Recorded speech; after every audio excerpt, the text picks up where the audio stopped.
हाय बच्चों, कैसे हो आप सब? अच्छे हो ना? तो आज हम लोग पढ़ेंगे गणित मंजरी क्लास 9 के चैप्टर कोऑर्डिनेट ज्योमेट्री के एंड ऑफ द चैप्टर का क्वेश्चन नंबर 10। ये पेज संख्या 13 पर है। ठीक है, इसमें क्वेश्चन कह रहा है कि एक लाइन में ए है, ठीक है, बी है, उसके बीच में एम है। ठीक है, एम का कोऑर्डिनेट दिया हुआ है, ए का कोऑर्डिनेट दिया हुआ है, एक्स बाई कोऑर्डिनेट जो है बी का, उसे फाइंड आउट कीजिए कि एक्स क्या होगा, बाई क्या होगा। और इसमें कह रहा है कनेक्शन बताइए। तो कनेक्शन ये होता है जब भी कोई पॉइंट मिड पॉइंट हो दो पॉइंट्स का, तो एक्स कोऑर्डिनेट का ये फॉर्मूला होता है और बाई कोऑर्डिनेट का ये फॉर्मूला होता है। इसी कनेक्शन के द्वारा हमको क्या करना है, इनको निकालना है। ठीक है, तो हमने क्या देखा, ये पहला है, इसीलिए इसका कोऑर्डिनेट ये पहला एक्स ए कहलाएगा और ये बाई ए कहलाएगा। ये एम है तो इसका एक्स एम और बाई एम कहलाएगा। इसका एक्स बी और बाई बी कहलाएगा। बात समझ में आ गई? तो हम फार्मूला के मुताबिक अगर हम बनाएं, तो हमने देखा एक्स एम लिखा है तो एक्स एम की वैल्यू क्या है, -7। हमने -7 लिख दिया। तो ये वैल्यू पुट करने के बाद ऐसा कुछ आएगा।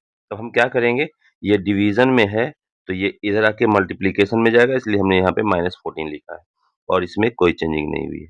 बात समझ में आ गई? तो अब अगर हम आगे देखें तो फिर वैसे ही किया गया है। बाई एम है तो बाई एम की वैल्यू यहाँ अगर आप देखो तो वो 1 है।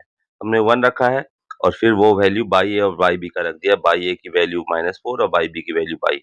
इस तरह रखने के बाद हमने इसका सॉल्यूशन किया। तो सॉल्यूशन कुछ ऐसा आया। फिर हमने क्या किया, देखा कि ये 3 क्या है, यहाँ पे प्लस में है। तो हमने इसको इधर जब किया तो वो क्या हो जाएगा, माइनस में हो जाएगा। बातें समझ में आ रही है ना? तो माइनस में जब आ जाएगा, हमने देख लिया, तो वैसे ही यहाँ भी ये -4 है जो इधर आएगा, तो ये यहाँ प्लस में आ जाएगा। ठीक है? तो हमने यहाँ प्लस में डाल दिया। तो अब इसके बाद अगर हम देखें, तो ये दोनों माइनस हैं, इसलिए ऐड होने के बाद इसकी वैल्यू -17 हो जाएगी। ये दोनों प्लस में हैं, तो ऐड होने के बाद इसकी वैल्यू 6 हो जाएगी। तो हमने इसका एक्स और वाई कोऑर्डिनेट आसानी से निकाल लिया, है ना? बस अब इसको हमें आंसर में लिखना है। हमने आंसर में यहाँ लिख दिया है कि कोऑर्डिनेट ऑफ बी क्या हो जाएगा, -17, 6। तो हम उम्मीद करते हैं कि आपको ये क्वेश्चन पूरे अच्छे से समझ में आ गया होगा। ठीक है, ऐसे ही अच्छे क्वेश्चंस के सॉल्यूशन के लिए प्लीज बने रहिएगा हर दिन। आगे हम कल क्वेश्चन नंबर 11 को सॉल्व करेंगे। ठीक है, तब तक के लिए थैंक यू।